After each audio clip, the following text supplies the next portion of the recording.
Vamos a dar inicio a nuestro discipulado. Lo vamos a hacer con una oración.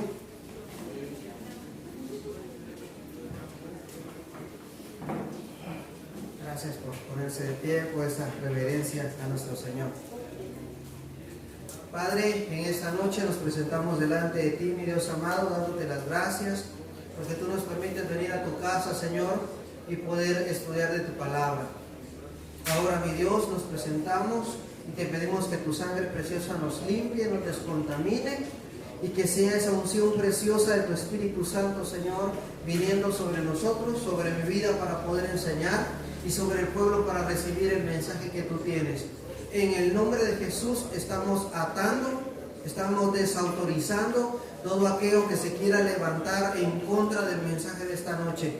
En el nombre de Cristo Jesús, y estamos habilitando, estamos autorizando a tu Espíritu Santo, estamos dando libertad a tu Espíritu, Señor, para que venga sobre nosotros y nos venga a enseñar, nos venga a redarguir. En el nombre de Cristo Jesús desatamos sobre nuestra vida un espíritu de revelación. En el nombre de Jesús, que venga esa revelación, esa unción fresca sobre nuestra vida, trayéndonos entendimiento. En el nombre del Señor Jesús, yo declaro un ambiente limpio, un ambiente para poder recibir la palabra de Cristo. En el nombre del Padre, del Hijo y del Espíritu Santo. Amén y amén. Gloria a Dios. ¿Puede tomar su lugar, hermano?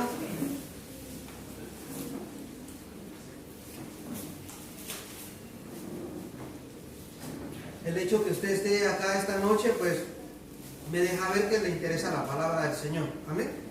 Cuando uno va a darle un privilegio a alguien, pues esto es parte de lo que uno ve, hermano, para poderle dar un privilegio a alguien, ¿verdad? Hay muchas cosas, pero dentro de lo que uno ve es que la persona le guste la palabra del Señor, que se discipule y que diezme. Y no es por cuestión de dinero, sino porque una persona que no diezma tiende a ser infiel en otras cosas también. Y una persona que diezma, pues tiende a ser más fiel también, ¿verdad? Y así hay otras áreas en las que uno ve para poder darle un privilegio a alguien. Y dentro de esas áreas está que una persona pues esté discipulando. Amén. Bueno, vamos a empezar esta noche. Buen amor, me vas a echar la mano con las preguntas al final. Me voy a dar una vez el micrófono arriba, encenderse.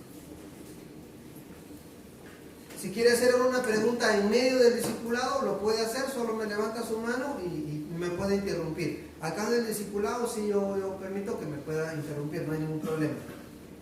Bueno, Marcos 16:15, Reina Valera 1960. Voy a tratar, hermano, de terminar una parte de este tema que es muy largo, pero vamos a ver primero Dios. Marcos 16:15. Y les dijo: id por todo el mundo y predicar el evangelio a toda criatura. El que creyere y fuere bautizado será salvo, mas el que no creyere será condenado.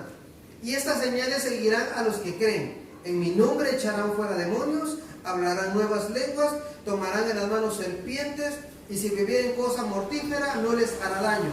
Sobre los enfermos pondrán sus manos y sanarán.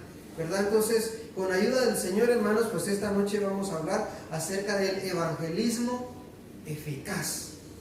Y ahorita me voy a explicar por qué le puse como título el evangelismo eficaz. Yo empecé a evangelizar, hermano, desde los 15 años.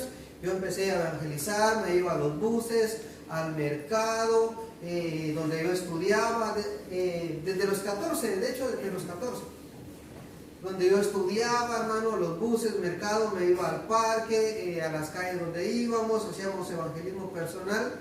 Lo hicimos durante mucho tiempo con obras de teatro, hermano. Una de las formas que teníamos era por medio de las obras de teatro. Me tocaba salir de marero, ¿verdad? Y la gente se convertía. Y cabalito le hacía de marero, hermano. Algunos pensaban que sí era de verdad. Bueno, la cosa es de que hicimos evangelismo con los jóvenes, hacíamos campañas al aire libre, hermano, traíamos un evangelista, hacíamos campañas.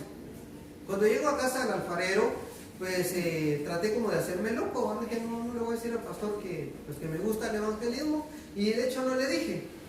Pero el día que él decidió abrir el departamento de evangelismo, pues estábamos 3 hermanos y dijo, con ustedes 3 voy a empezar el departamento de evangelismo. Le entran y yo dije, bueno, está bien, le voy a entrar, y empecé como ayuda en evangelismo, ¿verdad? Empezamos a hacer evangelismo, hermano, y ya después pues yo tuve ya el privilegio de llegar a ser el diácono de evangelismo allá en Casa del Alfarero. No me recuerdo a cuántos bauticé, tuve el privilegio de bautizar a muchos hermanos. El Señor me honró con ese privilegio de bautizar a muchos hermanos. Salíamos a evangelizar 2 veces por mes, hicimos evangelismo. Ahora pues está a cargo el hermano Johnny, que es obrero, y yo creo que él ha hecho más que yo, y yo me gozo por eso. Pero dentro de todo lo que hicimos, había momentos, hermano, de todo esto que le estoy contando, había momentos donde hacíamos evangelismo y parecía que no recogíamos algún fruto, ¿verdad? O decíamos, bueno, ¿qué pasó? Como que no fluimos, o así como que, ¿qué pasó?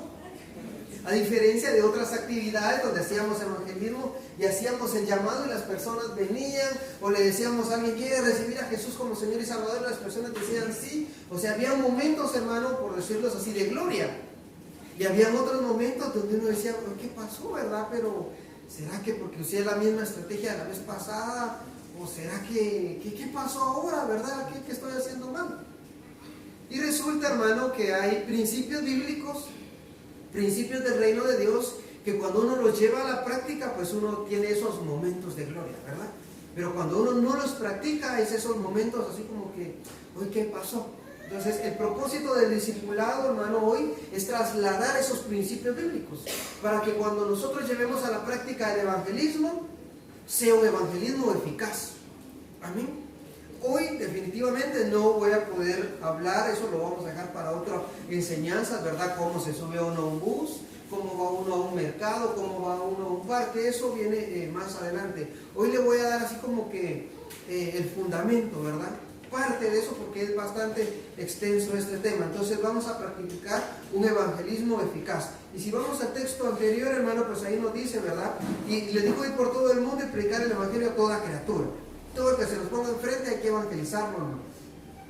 El que creyere y fuera bautizado será salvo, mas el que no creyere será condenado. Y estas señales seguirán a los que creen. Ahora, si nosotros nos damos cuenta, dice que las señales nos van a seguir a nosotros. No es como está pasando ahora, hermano, con esa doctrina, el reino ahora, el reino ya, que ellos van detrás de las señales. No, las señales deben ir detrás de nosotros. Y ahí están las señales, ¿verdad? Echar fuera demonios, hablar nuevas lenguas, tomar con las manos serpientes, no está hablando de algo literal, ¿verdad? Beber cosas mortíferas que no nos hará daño, dice poner las manos sobre los enfermos y que ellos sanen. Y la imposición de manos es otro tema que es parte del evangelismo, que en su momento lo vamos a tocar también. Entonces, hablemos del evangelismo eficaz. Miren lo que dice Mateo 4:16. Mateo 4:16. El pueblo asentado en tinieblas vio gran luz. A los que vivían en región y sombra de muerte, una luz les resplandeció. Está hablando de la venida de nuestro Señor Jesucristo a la tierra. Desde entonces Jesús comenzó a predicar y a decir, arrepentidos, porque el reino de los cielos se ha acercado. Cuando habla del reino de los cielos es Jesús acercándose. Pero mire que el mensaje que Jesús estaba predicando era arrepentidos. ¿Qué es lo que nosotros tenemos que salirle a predicar a la gente? Que se arrepienta. Ese arrepentimiento, hermano, está hablando de cambiar la manera de pensar, de cambiar la conducta de vida de una persona. Ese arrepentimiento está hablando, hermano, de cambiar la forma de vida que la persona ya tiene. Ahora, nosotros acá como evangelismo pues hemos hecho, que yo recuerdo, hemos hecho creo que 2 caminatas. ¿Qué más hemos hecho? Sobre eso no. Hicimos una obra de teatro, salimos, son 3 caminatas, la obra de teatro, las actividades que hemos hecho al aire libre las hemos hecho con un fin evangelístico también. Hemos practicado ese evangelismo. Quizá les diga, pero es poquito lo que han hecho. Pero fíjense que no. Porque ha habido semanas que hemos estado evangelizando. ¿Cómo así, pastor? ¿Y por qué no me dijo? Pues bien, usted ha sido parte de eso. ¿Por qué? Porque el evangelismo que hemos estado predicando es un evangelio de arrepentimiento. Porque una de las cosas que uno tiene que hacer, y ya voy a llegar a esos versículos, hermano, antes de decirle a las personas tenga un tratado y léalo, uno tiene que cambiarle a las personas su manera de pensar. Uno tiene que botar, hermano, esos paradigmas mentales, esas fortalezas mentales. Con la palabra del Señor uno viene y les enseña y les dice, mire, esto que usted está haciendo es incorrecto. Lo que a Dios le agrada es esto. ¿Cómo lo logramos? Por medio de la enseñanza. Esas son una serie de temas que hemos llevado, por ejemplo, cuando hablamos acerca de la hechicería, ¿verdad? En una serie de temas. Algunos se aburren, este pastor solo de brujería habla, si yo no soy brujo y solo de eso está hablando. Lo que pasa es que quizá usted no tiene ese problema, pero otras personas sí tienen ese paradigma en su mente. Entonces es necesario que primero le derrumbemos eso y que cambie su manera de pensar. Entonces sí hemos hecho evangelismo, pero lo hemos estado haciendo eficaz. El fruto de eso es que no cabemos en este lugar donde estamos ahorita. Entonces, desde entonces Jesús comenzó a predicar y a decir, arrepentidos.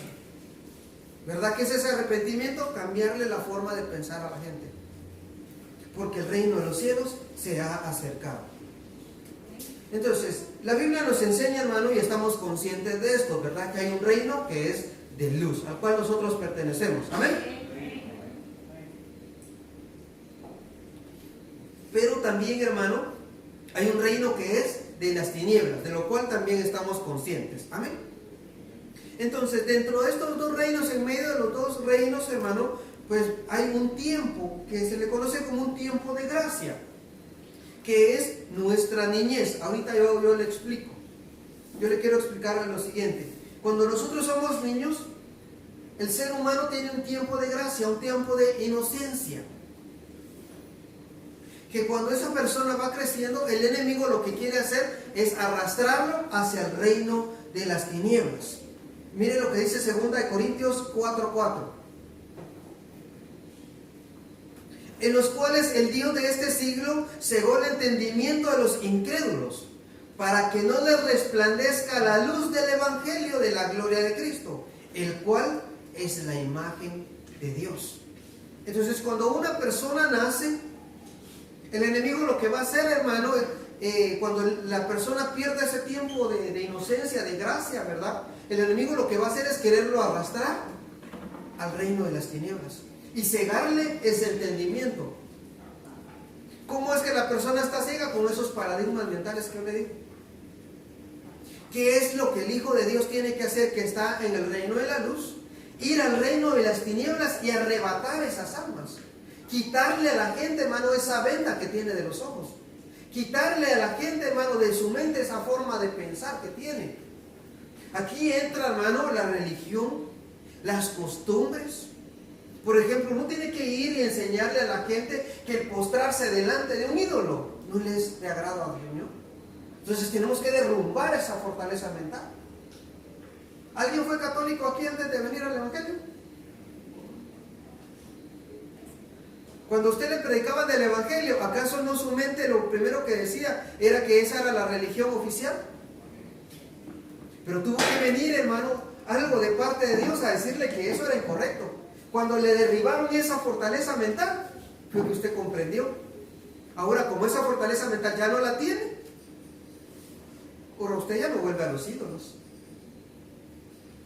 Esas fortalezas mentales son las costumbres que traen algunos de sus ancestros, ¿verdad? Por ejemplo, que el niño cuando está muy chillón, que hay que pasarle un pato, ¿verdad? O un huevo, o las pimientas para quitarle el ojo. Entonces uno viene a la luz de la palabra y uno le dice, no, eso no es de agrado al Señor.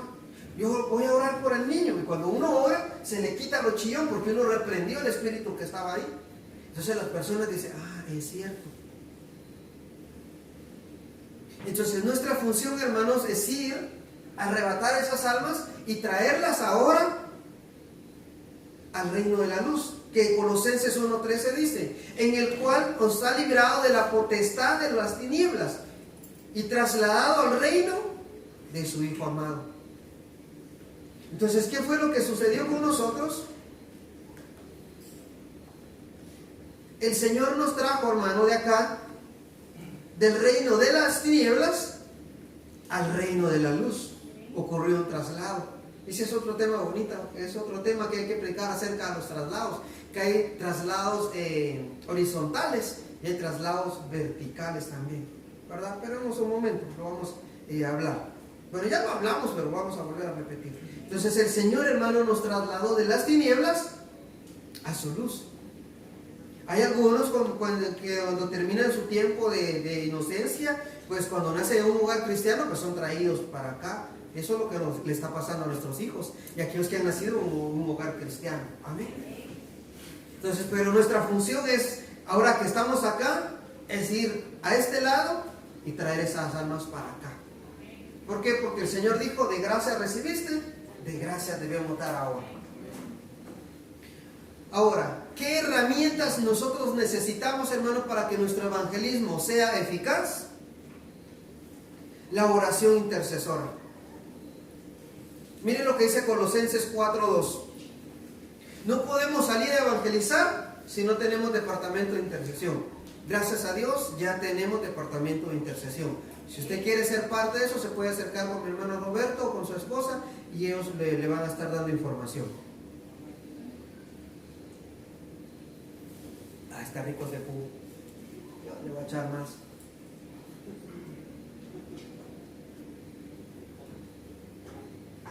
Colosenses 4:2.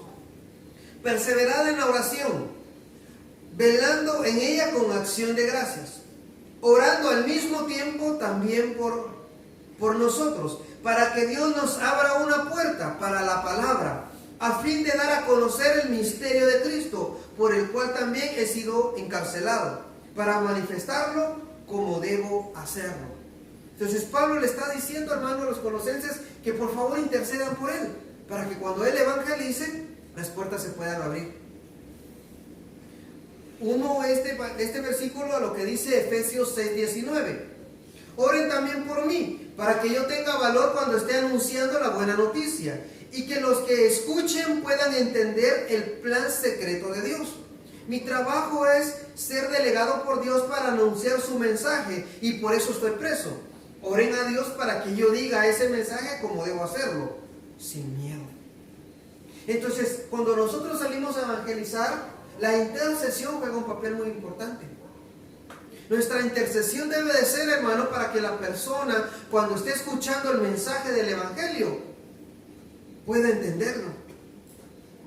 Que ellos puedan escuchar la voz del Padre. Porque sabe que cuando nosotros entregamos nuestra vida a Cristo, nos pasó lo que al hijo pródigo le pasó. Si usted lee la historia del hijo pródigo, dice, y entrando en sí, él reaccionó, ¿verdad? Dijo, he pecado contra el cielo y contra mi Padre, volveré a la casa de mi Padre. Eso nos pasó a nosotros. En el momento que alguien nos dijo, quiero recibir a Jesús como Señor y Salvador, y nosotros dijimos sí, no estábamos escuchando la voz del predicador, estábamos escuchando una vez más la voz del Padre. Nuestro espíritu se conectó con la voz del Padre y nos vino ese flachazo y dijo, ese es mi papá, yo volveré a la casa de mi Padre, porque es de allá donde venimos. Si no estoy mal, Juan 6:45 nos habla de la escuela del Padre, que todo lo que aprendimos del Padre, ahora venimos a Cristo. Amén. Entonces es importante la intercesión para que las puertas sean abiertas. Ahora, en los siguientes textos que vamos a estar viendo, la intercesión sigue jugando un papel muy importante para salir a evangelizar. Mire, es aquí donde vuelve el título, un evangelismo eficaz.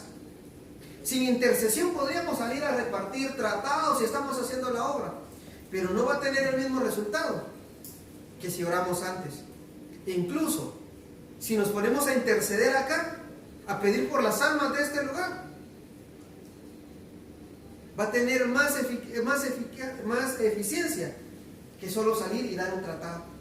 O sea, es importante los dos, pero si nos encerramos a clamar, hermano, el Señor va a empezar a traer más almas. ¿Qué otra herramienta necesitamos, hermano, para poder salir a evangelizar? Tener cobertura.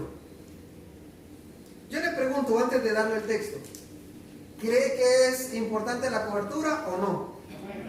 Amén. Es importante por lo que hemos aprendido. Ahora le voy a poner un texto que tal vez parece un poco incoherente, pero ahí vamos a encontrar una verdad muy preciosa. Miren lo que dice en la Nueva Versión Internacional, Marcos 9:38, y también aparece en Lucas 9:49 y 50. Maestro, dijo Juan, vimos a uno que expulsaba demonios en tu nombre, y se lo impedimos porque no es de los nuestros. Ahí está hablando de cobertura. Pero ahora mire la respuesta. No se lo impidan, replicó Jesús. Nadie que haga un milagro en mi nombre puede a la vez hablar mal de mí. El que no está contra nosotros está a favor de nosotros. Entonces, ese que andaba liberando, porque le cuento que el evangelismo es guerra espiritual. Ese que andaba liberando ahí, que andaba evangelizando también, andaba sin cobertura. Pero si yo le estoy enseñando que es importante la cobertura, entonces, que alguien me explique, digo Derbez, que ya tengo como 5 años de fuera de Derbez, ya ni a la familia Peluche, ni a los... No sé si todavía dan eso de vez en cuando, pero... Que alguien me ayude. Porque si yo le digo que es importante la cobertura, ¿qué pasa entonces con los que están predicando sin cobertura? Los que andan en el parque, en un bus, que tienen iglesia, ¿verdad? Pero a veces ni el pastor sabe quién anda predicando. Y otros no tienen pastor. ¿Serán del diablo? No. Lo que pasa es que yo creo que no me está diciendo un milagro en mi nombre. O sea, es el nombre de Jesús el que puede dar cobertura a estas personas.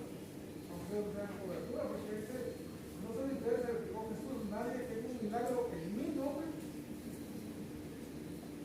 ¿verdad? Puede hablar mal de mí. O sea, yo pienso que ahí es donde se ve la cobertura para nosotros. Sí, ahí hay una cobertura, pero ellos necesitan tener una cobertura humana también. ¿Sí, hermano?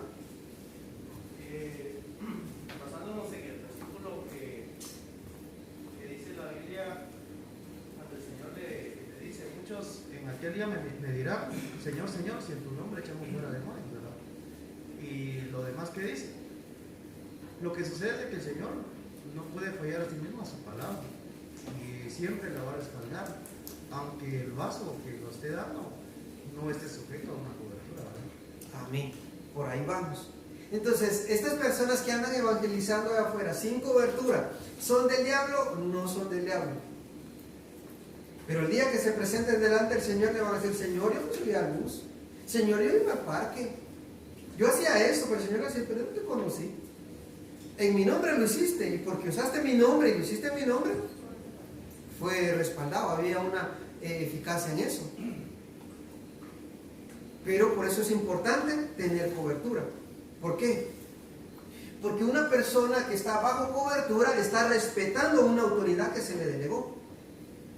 Y en ambos reinos hay jerarquías.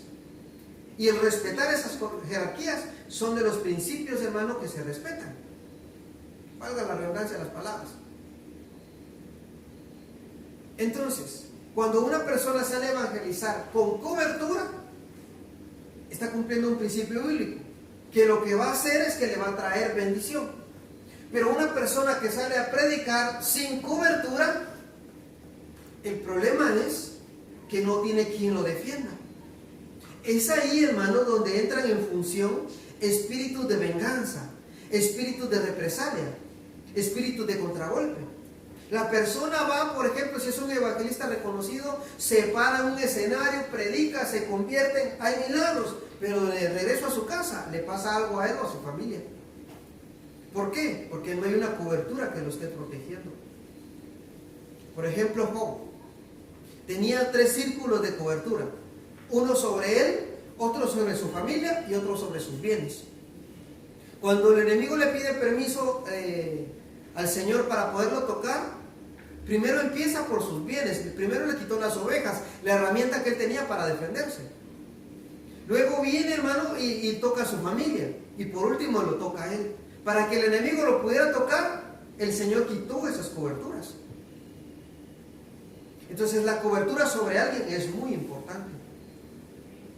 Porque cuando uno de esos espíritus quiere venir, hermano, y quiere hacerle algo a esta persona, porque se quiere vengar de lo que de este guerrero hizo, entra en función la cobertura.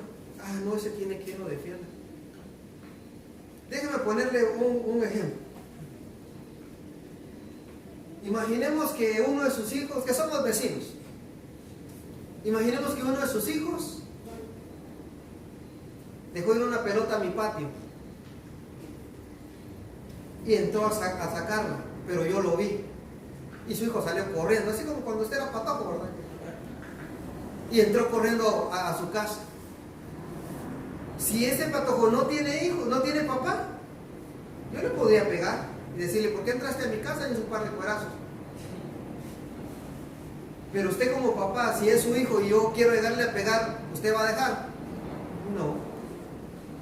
No va a ser lo mismo quererme enfrentar al niño que querer poderme enfrentar a usted. Lo mismo pasa en el reino de la luz y de las tinieblas. Cuando el enemigo viene, por ejemplo, que usted y yo lo mandé a hacer evangelismo, y vienen esos espíritus detrás de usted a quererle hacer algo, se vienen a topar conmigo.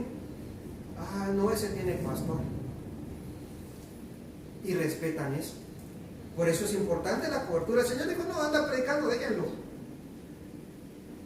Pero hay consecuencias.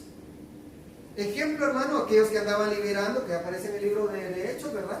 Que el demonio los desnudó, ahí se les manifestó lo que ellos les faltaba, porque dijo, a Pablo conozco a Jesús y sé quién es Pablo, pero ¿ustedes quiénes son? Dice que con fuerte violencia los golpeó y les salieron corriendo desnudos, ahí se les manifestó que no tenían cobertura. Amén. Entonces sí es importante tener una cobertura espiritual. Otra herramienta es importante la obediencia. Primer libro de Samuel 15:22. Samuel respondió, ¿qué le agrada más al Señor? ¿Que le ofrezcan holocaustos y sacrificios o que se le obedezca lo que Él dice? El obedecer vale más que el sacrificio, el prestar atención más que la grasa de los carneros. Entonces alguien que es desobediente, hermano, y va a evangelizar, no está haciendo las cosas en orden. Porque el reino de las tinieblas, una de las cosas que tiene, es que tiene mucha desobediencia. Y cuando alguien desobediente quiere ir allá, hermano, solo a tronar va. Entonces es importante ser obediente en todo lo que corresponde a la palabra del Señor y a lo que uno como ministro les delega a las personas. Otro punto bien importante, hermano, ser enviado. Ser enviado. Lucas 1:9. Habiendo reunido a sus 12 discípulos, les dio poder y autoridad sobre todos los demonios y para sanar enfermedades. Y los envió a predicar el reino de Dios y a sanar a los enfermos. Y les dijo, no toméis nada para el camino, ni bordón, ni alforja, ni pan de dinero, ni llevéis 2 túnicas. Continúa el verso 4, y en cualquier casa donde entréis, quedad ahí y de ella salid. Y donde quiera que no os reciban, salid de aquella ciudad y sacudid el polvo de vuestros pies en testimonio contra de ellos. Y saliendo pasaban por todas las aldeas anunciando el evangelio y sanando por todas partes. Entonces es importante ser enviado por lo mismo, porque cuando una persona va sin ser enviado, hermano, corre el riesgo de poder ser golpeado incluso físicamente. Pero cuando usted es enviado, ya eso en el mundo espiritual eso lo respeta el enemigo. Ah, ¿a qué lo mandaron? Por eso, hermano, no es que yo me quiera aquí enorgullecer, hermano, ni jactarme de muchas cosas. Pero una congregación en la cual el ministro fue enviado es más próspera que una congregación donde el ministro no fue enviado. Eso está marcado claro, hermano. Las iglesias que no prosperan ni en lo espiritual, ni en lo económico, ni en número, es porque ese ministro quizás sí tiene un llamado, pero empezó dividiendo una iglesia, o empezó, hermano, sin que alguien lo enviara. Pero cuando una persona es enviada, por eso, hermano, hay más bendición, y ese fruto nosotros lo hemos visto en este lugar. Entonces es importante ser enviado. Y aquí va de la mano con la obediencia. Usted puede evangelizar, hermano. Yo le he dicho, vaya y evangelice, ¿verdad? Pero ¿qué evangelismo? Que usted le hable a su vecino y le diga, mire, Cristo le ama y le invita a la iglesia. Pero que usted sin mi autorización, por ejemplo, quiera ir a hacer una liberación, le puede ir mal. Y es aquí, hermano, donde yo tengo que explicar, ¿verdad? Algunos puntos que yo he dicho. Que cuando se trata de visitas de tipo espiritual, nadie las puede hacer sin mi autorización. Cuando son visitas de otra índole, pues ahí ya no me meto yo, ¿verdad? Que por ejemplo una hermana hizo tamalitos de chipilín y va a ir a visitar a la otra hermana y le va a llevar sus tamalitos. Ahí no me tiene por qué pedir permiso a mí, ¿verdad? Solo si se recuerda, tráigame mi tamalito. Pero si alguien va con intención de, es que el hermano está enfermo, parece que le están haciendo algo, yo voy a orar por él, sin mi autorización puede ir a tronar. Puede pasar, hermano, que diga, no, pero solo voy a ir a orar por él, pero usted no sabe qué caso yo estoy tratando con la persona, se le puede manifestar ahí. ¿Verdad? Entonces es importante, las visitas de tipo espiritual deben de hacerse con mi permiso, ¿verdad? Para eso tenemos un departamento de visitación, ¿verdad? Usted que no pertenece ahí, pero en algún momento quiere hacer una visita, ¿verdad? Primero conmigo y yo analizo el caso y yo le digo si va o no va. Si en algún momento yo le digo no va, es porque yo sé cómo está ese caso y no lo voy a arriesgar a usted a que le pase algo. Lo estoy haciendo por su bien. Pero es que yo siento del Señor ir, sí, pero el caso lo llevo yo. Y yo le voy a decir si puede o le voy a decir hermano no puede, ¿verdad? Con lo que usted se va a ir a enfrentar es muy fuerte y no quiero que le pase algo, mejor no vaya, ¿verdad? Vamos a buen tiempo, el reloj se paró. Algo pasó, pero vamos bien. Otro punto importante, hermano, es conocer y desautorizar a las entidades del reino de las tinieblas. Para poder hacer un evangelismo eficaz hay que conocer y poder desautorizar. Mire lo que dice Mateo 12:29. ¿Cómo puede entrar alguien a la casa de un hombre fuerte y robar sus pertenencias? Primero tiene que atar al hombre fuerte y luego robará su casa. Ese principio Jesús lo explicó, hermano. Que para nosotros poder conquistar un lugar, primero hay que atar al hombre fuerte.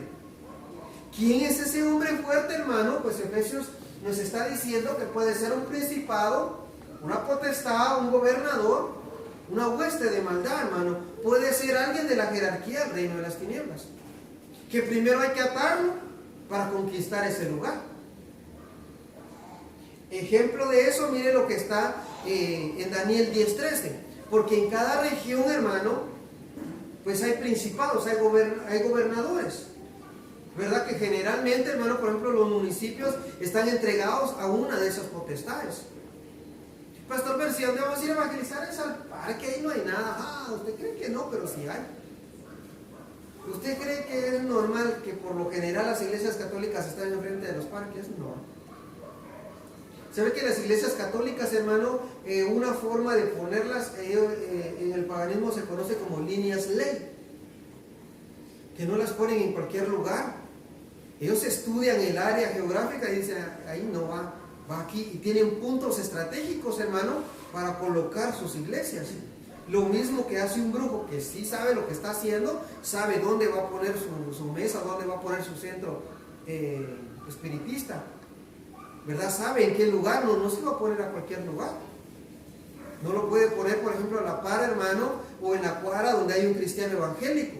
Se le estorba. Con el hecho de que un evangélico esté viviendo ahí, le es estorbado el trabajo de ellos. Ellos buscan lugares específicos. Eso se le conoce como líneas ley. Que lo mismo hacían, hermano, cuando esas procesiones lo que están marcando es una línea ley. Están marcando un territorio. Eso no es juguete. Los mercados, todo eso, hermano, en los mercados hay puestos donde hay entidades que las están adorando y todos tienen eso. Entonces uno tiene que saber a dónde se va a ir a meter. Por ejemplo, hermano, zona 5, en la iglesia de zona 5, el apóstol ha enseñado que zona 5 está en el centro de Guatemala. Por eso es que no se mueve de ahí, porque el Señor lo puso ahí con una estrategia. El Señor sabe qué es lo que hace, hermano. El Señor sabe por qué nos tiene aquí. Por ejemplo, la iglesia de Casa Rafael en Petapa, el Señor sabe por qué la tiene en la entrada. O sea, todo tiene, hermano, el Señor todo lo hace en orden también. Entonces es importante que si vamos a salir a evangelizar, sepamos contra qué nos vamos a enfrentar. Ejemplo de eso, Daniel 10:13. Pero durante 21 días el espíritu príncipe, mire, aquí lo dice claro. Esta versión, la Nueva Traducción Viviente, dice porque durante 21 días el espíritu príncipe del reino de Persia no se está refiriendo al hombre que en ese momento gobernaba Persia, no, se está refiriendo al espíritu que gobernaba Persia. Me impidió el paso. Entonces vino a mi ayuda Miguel, uno de los arcángeles, y lo dejé ahí con el espíritu príncipe del reino de Persia. ¿Por qué? Porque en cada lugar, hermano, en las regiones celestes hay un principado, un gobernador, hay una potestad que está sobre eso. Y hay que aprender a desautorizarlo para que cuando uno llegue, es pan comido. Y es ahí donde entra en función la oración intercesora. ¿Cómo es de que desautorizamos eso? Por medio de la oración. Por medio de la oración, hermano, es que nosotros desautorizamos eso. Porque eso, hermano, mire, está puesto sobre países, sobre departamentos, sobre municipios, sobre colonias, sobre casas. Las potestades que tienen sobre casas, hermano, ahí están puestos. Entonces es importante desautorizar todo eso. Otro punto, no evangelizar solos. Lucas 10:1.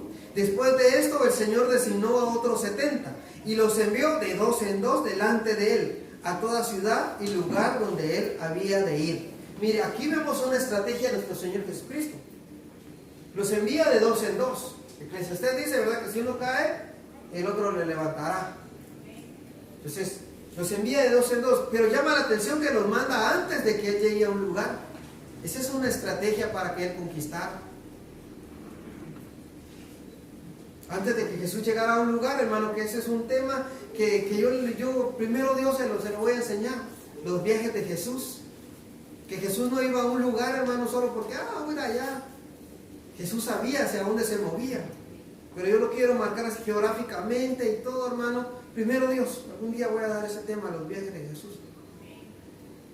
Entonces, pero antes de que él llegara a un lugar, él ya había enviado a sus discípulos a desautorizar todo lo que estaba ahí, para que cuando él predicara el evangelio, se abrieran esas puertas. Vamos bien, va a dar tiempo para las preguntas. Consejos para el trabajo de campo. Hombres evangelizan hombres y mujeres a las mujeres. ¿Verdad? Ese es un principio, hermano, que debemos llevar a la práctica. Los nenes con los nenes y las nenas con las nenas, ¿verdad?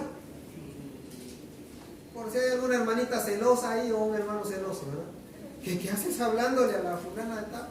Era tu traída, pues, que no sé qué. Y va haciendo su escándalo de esos ahí en plena calle. Mejor evitemos eso, ¿verdad? Ya que lo cele con un hombre, mejor la regresamos al cuartito y trabajamos con esa persona.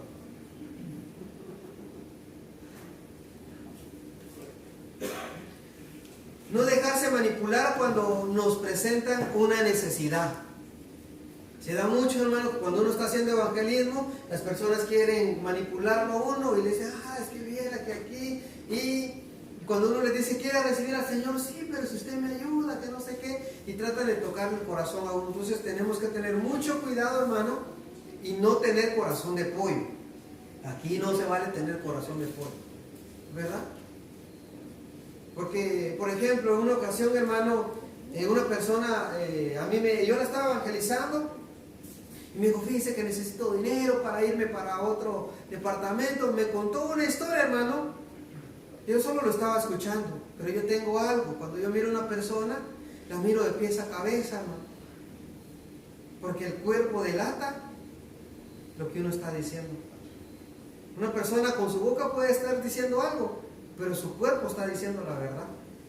Entonces, cuando una persona me está hablando, digo, ya me dijo 2 veces lo mismo, ya van 3 veces, como que queriéndome asegurar algo. Es mentira lo que me está diciendo, ¿verdad? Estoy hablando a veces con alguien y la mirada no me la tiene a mí, sino que la tiene a otro lado, y digo, ¿a qué está escondiendo? Y así hay gestos que el mismo cuerpo hace, hermano. Por ejemplo, le voy a dar un tip. Cuando una persona habla y se toca mucho la nariz, es mentiroso. Está inseguro de lo que está hablando.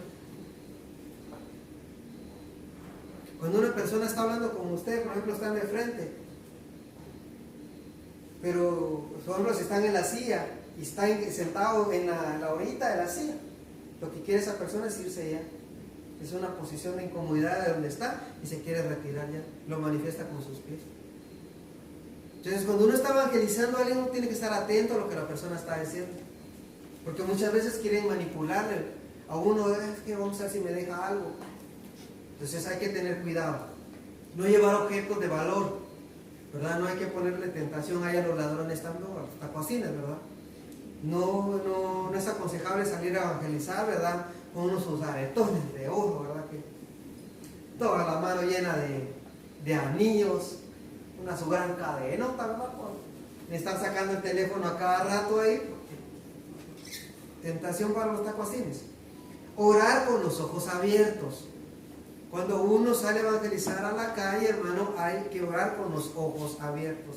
No se cierran los ojos para orar. En una de esas le meten un sucuentazo o le roban algo. Entonces, no se cierran los ojos. Y atentos, uno orando, hermano, pero ojo al Cristo, todo lo que está alrededor de uno. Por eso es que no se debe ir solo uno, sino que es en grupo. Tener cuidado y discernir lo que nos dan a comer o a beber, ¿verdad? Porque si la persona con la que uno se topa, hermano, es del reino de las tinieblas, ¿verdad? Y tiene estrategias, va a querer desautorizar el trabajo que uno está haciendo, con una comida o con una bebida. Que mire que le regalo esto, cómaselo. Algo podría estar desautorizando a la persona. El diablo es chuco, ¿no? Cuidado al imponer las manos. Este es otro tema que debemos tratar, la imposición de manos, ¿verdad? No a la ligera uno tiene que imponer las manos. Mucho cuidado a quien se le imponen manos. Y aquí volvemos al primer consejo, hermano, los hombres con los hombres y las mujeres con las mujeres, ¿verdad? Y cuidado también donde uno pone las manos. En una ocasión, hermano, fuimos a evangelizar a una persona, una visita, y la persona necesitada pues dijo, fíjese que me duele la espalda y el pecho y toda esta parte de aquí. Uno de los que iba con nosotros, que se suponía que sabía más que nosotros, le dijo, está bien, vamos a orar, la vamos a ungir, quítese la blusa. Y sí, dice la otra, y se empieza a quitar la blusa. Gracias a Dios, pues los que estábamos ahí reaccionamos y le dijimos, no hermana, no tenga pena, así podemos ungirla con ropa, no tenga pena. Y el otro nos miraba así como que, pues, ¿qué onda va? No la estés desnudando aquí. Entonces hay que tener cuidado con eso. Por ejemplo, hay personas que tienen necesidad, que pasaron unos 3 meses en el hospital, hermano, los tenían solo con esa subatita, ¿verdad? Así, en pelota los tenían.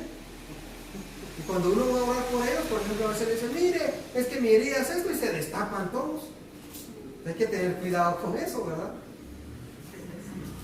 Pasa, hermano. Hay mujeres que dicen, es que viste que mire que me dio cáncer, mire cómo quedó la operación y se destapan todas. No, hombre, no. Claro, uno eso está pensando también cosas, ¿verdad? Pero hay que tener cuidado. Y respetar al inconverso, ¿verdad? No estar ahí, que acepte, hombre, que... No, es que dice, acepte, hombre. No, es que dice que no, acepte. Y ahí está. Entonces la persona al final dice, va, pues, ya hace la oración, pero el corazón no se arrepintió. Solo para quitarse de encima lo que estaba evangelizando. De ahí llega el otro, fíjese que aceptó, pastor. Después de unas 10 veces que insistió. Bueno, amor, prepárate, por favor. ¿Cuál es la recompensa de aquel que hace la obra del Señor evangelizando? Daniel 12:13. Dios habla hoy, dice, los hombres sabios, los que guiaron a muchos por el camino recto, brillarán como la bóveda celeste, brillarán por siempre como las estrellas. Hay bendición para aquel hermano que le lleva el mensaje de salvación a uno y lo convierte, hace que él venga al camino de rectitud, al camino de la justicia. Hay mucha bendición. Amén. Quiero dejar tiempo para preguntas y aportaciones. Levanten la mano. Va a llegar mi esposa por ahí. Bueno, Ramiro. Tengo 2 preguntas. Solo hablaba de la obediencia, pero no sé si me vaya a dar a entender o me logra entender, pero si dijo usted hablaba sobre la obediencia, pero ¿qué pasa como nosotros venimos del mundo, de afuera, ¿va? Venimos de una rebeldía, donde afuera no estamos sujetos a nada, pues. Entonces somos, por decirlo así, como unas bestias indomables, ¿no? Pero ¿qué pasa cuando nosotros venimos aquí y nos tratamos de meter hacia usted, pues, que dice usted que hagamos algo, pero nosotros no lo hacemos? ¿Qué pasa? Porque ahí en el tema que se está dando dice que necesitamos tener obediencia para el evangelismo, pero nosotros no somos obedientes.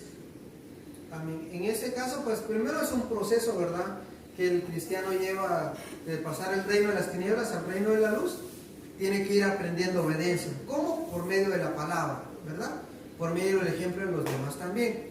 Cuando los demás ponen ejemplo de obediencia, el que no es obediente empieza a aprender por el ejemplo también, ¿verdad?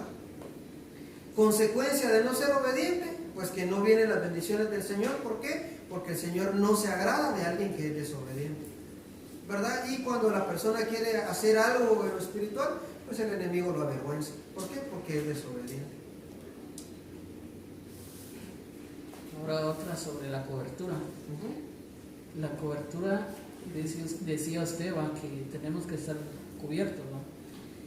Pero ¿qué pasa cuando nosotros, un ejemplo, decimos, yo voy a salir, pero yo no le voy a avisar al pastor que voy a salir, y uno se va, digamos, a un lugar, ¿va?, y no le avisa a usted, ¿va?, en vez de pedir permiso, vamos a pedir perdón, ¿va? Sí, gracias por esa pregunta, hermano. Pues miren, a veces la cobertura es un tema bien extenso, ¿verdad? Pero refiriéndose a alguien que ya está bajo mi cobertura y quiere salir a pasear, no me tiene que pedir permiso, ¿verdad? No se trata de decir, deme permiso, pastor, no.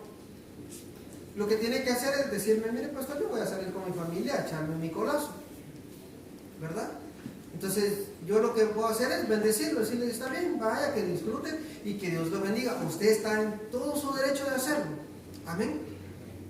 Ahora, si usted ya tiene un privilegio, es encargado de una área, ¿verdad?, y deja su privilegio por andar paseando, yo me voy a dar cuenta que no le interesa su privilegio, ¿verdad? Pero cuando esto ya es repetitivo, pues, pero si por ejemplo usted una vez al año quiere salir a pasear, yo no le voy a prohibir eso, ¿verdad? Pero si ya cada 8, solo estoy poniendo un ejemplo, solo va a ser un ejemplo, ¿verdad? Que por ejemplo el encargado de servicio, cada 8 quiere irse al puerto y no va a supervisar, por ejemplo, solo estoy poniendo un ejemplo que los hermanos no agarran para el puerto, ¿no? Solo pongo ejemplo. Si me llevan a mí, son como 20 pesos. Solo es ejemplo, ¿verdad? Entonces ellos están descuidando su departamento. Entonces a yo le voy a decir, bueno, hermano, voy a pasear, pero de plano no puede tener a cargo esto, ¿verdad? A diferencia, ¿verdad? Que por ejemplo, van a salir a pasear, yo qué sé, y bueno, váyanse, no hay ningún problema, ¿verdad? Pero después, pues cuando es cada cierto tiempo, ¿verdad? No agarrar de costumbre. ¿Qué pasa con la persona que se va sin decirme nada a mí? Pues ya hay una cobertura que lo está bendiciendo, que lo está cubriendo, ¿verdad? Pero no está de más avisarme. Y yo, pues, yo no me molesto, de veras. Para nada, yo no me molesto, hermano. Mejor sí me dice, porque yo oro cuando me recuerdo, vale, hermano, anda por tal lugar. Señor, guárdalo de regreso, su viaje. Y yo lo bendigo. Eso es lo que hago, ¿verdad? Pero algunos se van a escondidas y se sienten mal. Dicen, es que el pastor me va a decir algo. No. Tal vez porque la iglesia donde venía lo regañaban. Pero yo no. Vaya y disfrute del fruto de su trabajo, pero sin descuidar las cosas de Dios, ¿verdad? En el sentido de que si usted tiene una responsabilidad en la iglesia, pues, ¿verdad? Ahora, si no hay una responsabilidad no hay problema, no le veo yo problema, ¿verdad? Espero darme a entender. Ahora, una persona que no está aún bajo mi cobertura, pues no me tiene que decir nada, ¿verdad? Ahora, si la persona viene y dice, pastor, ora por mí porque me voy a echar un Nicolás, pues oro, no hay ningún problema, ¿verdad? Ahí no hay ningún problema. Hay oraciones que a veces sí lo ponen en aprietos a uno, hermano. Que uno dice, de veras, mire, que un coyote lo llame a uno para que uno lo bendiga porque va a cruzar gente. Pastor, y eso pasa así, hermano, ya me lo han dicho. Al hermano le dijeron que fuera a hablar con una funeraria, ¿va? No le voy a decir uno, señor, trae clientes, ¿va? Pero hay oraciones que se le ponen a uno complicado, ¿no?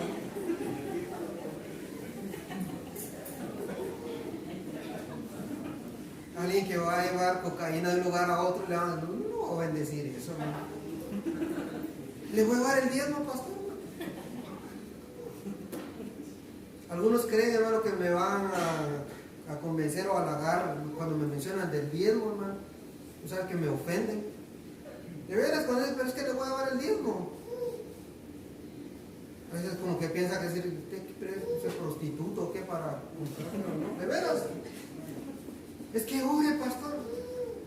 No puedo, hermano, lo que usted está haciendo es delito. Pero bendígame. De veras, hermano, que uno dice, pero qué parte no entiende, hermano, que lo que está haciendo al bote puede ir a parar. Pero bueno. Pero oraciones por viajes sí hago. Sí hago oraciones por viajes. Perdón, hermano, si me extendí. ¿Algo otra pregunta?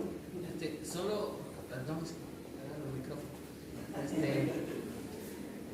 Cuando hablaba de hay que ser enviado, pero, o sea, a mí me queda una duda, pues, porque hay veces que a uno le dicen, mira, anda a decirle tal cosa a tal persona, pero a veces uno se lo queda, ¿no? Pero y a veces cuando uno se da cuenta la persona ha muerto. En este caso, si la persona pues tiene pastor, decirle un mensajito nada más, pastor, tengo el sentir de ir a orar por mi amigo, familiar o X persona, usted me deja ir, ¿verdad? Entonces uno por lo general pregunta, ¿verdad? Y solo va a ir a orar por él y hace uno pregunta si la persona se va a manifestar o no. Pues si es una cuestión de ir a orar por la persona, pues uno dice, sí, hermano, vaya. Con el hecho de decirle, está bien, hermano, lo autorizo, vaya. Ahí es donde uno ya está enviando a la persona. Solamente para eso, ¿verdad? Ahora hay casos, podríamos decirlo así, de emergencia, ¿verdad? En los que sí la persona no tiene que esperar que le diga algo. Por ejemplo, alguien vio un accidente, la persona ya está muriéndose y se baja a orar, no me tiene que llamar a mí primero para ver si yo lo autorizo o no. Usted tiene que orar y decirle, se arrepiente en el nombre de Jesús y orar por esa persona, pero son casos especiales. Ahora si la persona ya está consciente, ¿verdad? Y dice, yo quiero ir a visitar a fulano de tal, pero yo no le voy a decir al pastor para que no me regañe, entonces ahí ya está siendo desobediente. ¿Verdad? Mejor pedir permiso, porque al final uno lo que hace es cuidar la vida de la persona que va a ir a visitar y del que va a ser visitado también. ¿Verdad? Eso es el cuidado que uno debe tener. En el caso de los hermanos de visita, a ellos pues ya los presentamos públicamente y ya los hemos enviado. Aunque cada visita que se hace, yo estoy informado de la persona que va a ser visitada y de los que van a ir a visitar. ¿Verdad? O sea, aquí, aún ellos que han sido delegados, no visitan sin mi autorización también. Eso es ser enviado. Entonces, si alguien hace una visita sin mi autorización, ese está en desobediencia. Sí, hermano, pero ese es un comentario, la importancia de la oración. Cuando Daniel ora esos 21 días, el Señor le dice desde el primer día que propusiste tu corazón, porque desde el primer día que pediste, la respuesta venía en camino, el arcángel que venía traía la respuesta. Lo que mantuvo a ese ángel los 21 días antes que llegara Miguel fue la oración de Daniel, ¿no? Porque Daniel oraba a Dios y a través de esa oración el ángel no se... Hablemos de, yo lo entiendo así, no se regresaba con esa bendición porque venía, y muchas veces nosotros dejamos de orar cuando de repente ya faltan 2 días para la respuesta y decimos ya no. Entonces la oración en el evangelismo es importante porque de esa intercesión, de esa intensidad de orar, viene la respuesta que uno está pidiendo, porque no pasaron 3 días, sino que Dios dice, desde el primer día que oraste, escuché tu oración y mandé al arcángel. Eso es lo que la importancia de la oración. Amén. Así es, hermano. Gracias por esa aportación. ¿Alguien más quiere preguntar? ¿Sí, hermano?